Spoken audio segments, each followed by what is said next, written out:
Heart attack या जहर देकर मारा गया।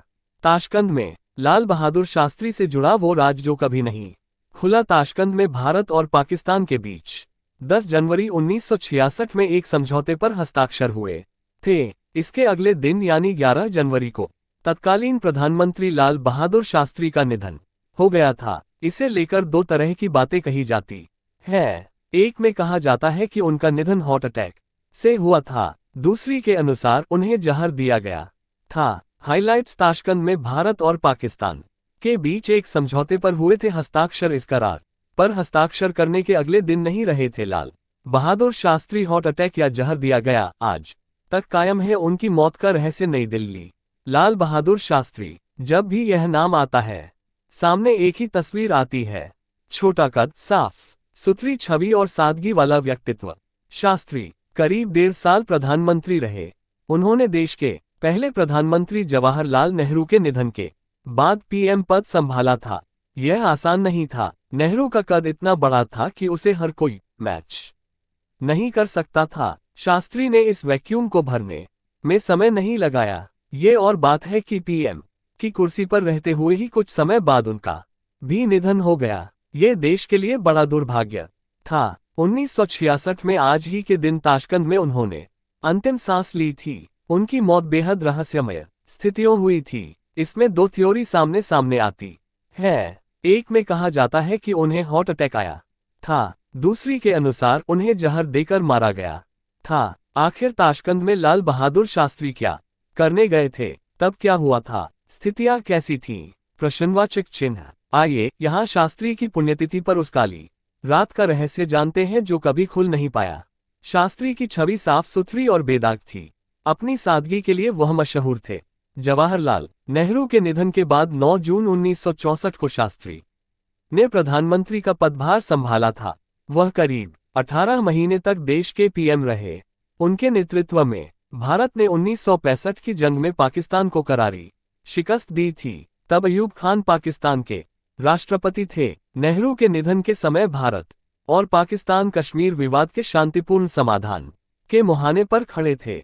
अयूब खान फील्ड मार्शल थे। अक्टूबर 1964 में काहिरा में एक बैठक हुई थी। इसमें शामिल होने के बाद शास्त्री कुछ देर के लिए कराची में ठहरे थे। इसी दौरान अयूब खान से उनकी पहली मुलाकात हुई थी। शास्त्री से मिलकर अयूब खान कुछ खास प्रभावित नहीं हुए। शास्त्री की सादगी को देख तानाशाह ने कश्मीर को बातचीत की जगह जबरन हासिल कर लेने का मुगालता पाल लिया था। अयूब खान को गलती का हुआ एहसास। अयूब खान ने अगस्त 1965 में घाटी में घुसपैठियों को भेज दिया।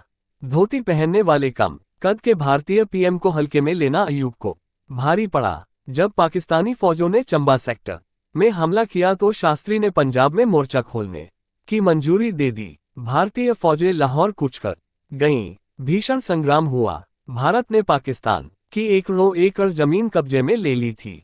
अयूब खान को अपनी गलती का एहसास हो चुका था।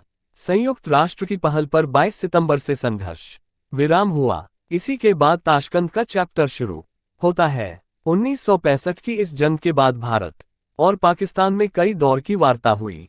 आखिरकार दिन और जगह तय हुई। समझौते की पेशकश सोवियत संघ के तत्कालीन पीएम अलेक्सेई कोजिगिन ने की थी।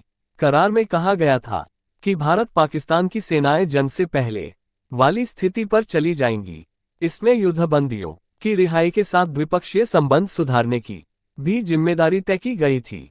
ये समझौता कहता था कि दोनों देश एक दूसरे के आंतरिक मसलों से दूर रहेंगे। इसमें आर्थिक और कूटनीतिक रिश्ते बहाल करने संबंधी शर्तें भी थीं। इस समझौते के लिए ताशकंद में 10 जनवरी 1966 का दिन तय हुआ था। इसके तहत 25 फरवरी 1966 तक दोनों देशों को अपनी अपनी सेनाएं सीमा रेखा से पीछे हटानी थीं। समझौते पर हस्ताक्षर करने के बाद 11 जनवरी की रात में रहस्यमय परिस्थितियों में शास्त्री चल बसे। शास्त्री की मौत से जुड़े रहस्य। इस समझौते पर हस्ताक्षर करने के बाद शास्त्री दबाव में थे। इतिहासकार कहते हैं कि पाकिस्तान को हाजी पीर और थितवाल वापस देने की वजह से उन्हें देश में आलोचनाओं का सामना करना पड़ रहा था। तब वरिष्ठ पत्रकार कुलदीप नैयर उनके प्रेस सलाहकार थे। नैयर ने ही शास्त्री के निधन की खबर उनके घरवालों को बताई थी। बीबीसी को दिए इंटरव्यू में उन्होंने कहा था कि हाजी पीर और थिथवाल को पाकिस्तान को दिए जाने से शास्त्री की पत्नी खासी नाराज थीं। यहाँ तक उन्होंने शास्त्री से फोन पर बात करने से भी मना कर दिया था। इस बात से शास्त्री को बहुत चोट पहुंची थी। अगले दिन जब शास्त्री के गुजर जाने की खबर मिली तो पूरे देश के साथ वह भी सन्न रह गई थी। नैयर ने अपनी किताब बियॉन्ड द लाइन में उस रात की कुछ बातें लिखी हैं। वह बताते हैं कि निधन से पहले शास्त्री बेचैन थे। लोगों ने उन्हें कमरे में टहलते देखा था। नैयर अपने कमरे में सो रहे थे। किसी ने उनका दरवाजा खटखटाया। दरवाजा खोलने पर एक रूसी महिला खड़ी थी। उसने बताया कि शास्त्री की हालत नाजुक है। शास्त्री के पास पहुंचने पर उनके नजदीक सोवियत संघ के पीएम एजेक्सी खड़े थे। उन्होंने ही बताया कि शास्त्री गुजर गए हैं। कई लोग जहां दावा करते हैं कि शास्त्री जी को जहर देकर मारा गया, तो तमाम कहते हैं उनकी मौत दिल का दौरा पड़ने से हुई।